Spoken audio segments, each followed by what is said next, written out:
Hello అండి, అందరికీ నమస్తే. మంచి రుచికరమైన పెసరపప్పుతో పప్పుచారు చూపిస్తున్నాను.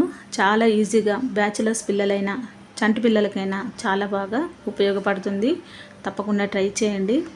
ఈ పెసరపప్పు చారుకి ఒక 150 గ్రాముల పెసరపప్పుని శుభ్రంగా కడిగి ఒక అరగంట సేపు నాననివ్వండి.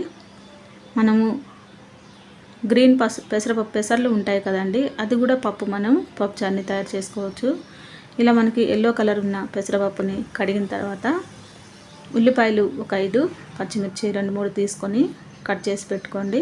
చింతపండు మీడియం సైజు నిమ్మకాయ సైజు అంతా నానబెట్టేసి కుక్కర్లో కొంచెం నూనె వేసుకొని ఉల్లిపాయలు పచ్చిమిర్చి ఇందులో వేసి వేయించుకోవాలి.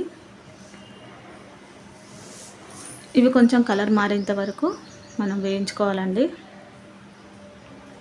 డైరెక్ట్గా పెసరపప్పు ఉడికించి చారు చేసే కంటే ఇందులో మనం ఏమి వేయం కాబట్టి టేస్ట్ అన్నది బాగుండదు.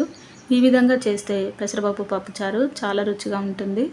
కొద్దిగా పసుపు వేసేసి మనం ఒక 2 నిమిషాల పాటు ఈ ఉల్లిపాయలు కొంచెం కలర్ మారేంత వరకు వేయించుకోవాలి.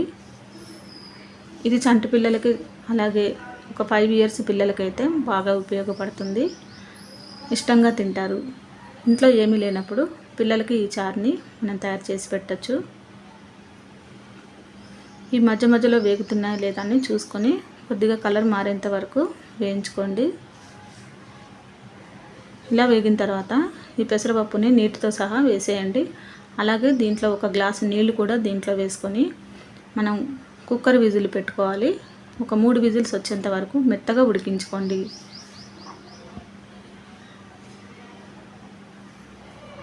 పెసరపప్పు ఉడకడానికి పెద్దగా టైం పట్టదండి, ఈజీగా ఉడికిపోతుంది. మీరు డైరెక్ట్గా ఉడకబెట్టే కంటే ఇలా కుక్కర్ విజిల్ పెడితే తొందరగా అయిపోతుంది. ఇప్పుడు మనకి పప్పు ఉడికిపోయిందండి. దీన్ని మనం కొంచెం గరిటెతో కలిపితే మెత్తగా అయిపోతుంది. చూడండి ఈ విధంగా. ఇప్పుడు ఈ ఉడికిన ఈ పప్పులో మనం చింతపండు రసాన్ని వేసుకోవాలి.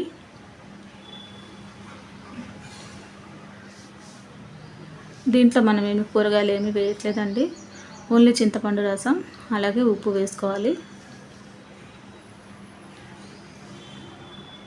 ఇది కూరగాయలు ఏమీ లేనప్పుడు బాగా ఉపయోగపడుతుంది.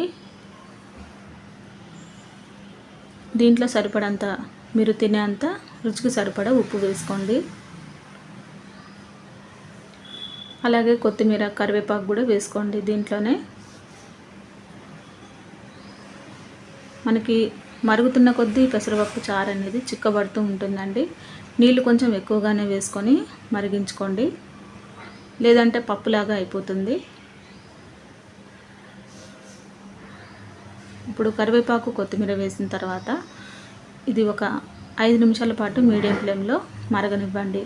ఎందుకంటే చింతపండు పచ్చివాసన కంప్లీట్గా పోయేంత వరకు మరిగించుకోవాలి.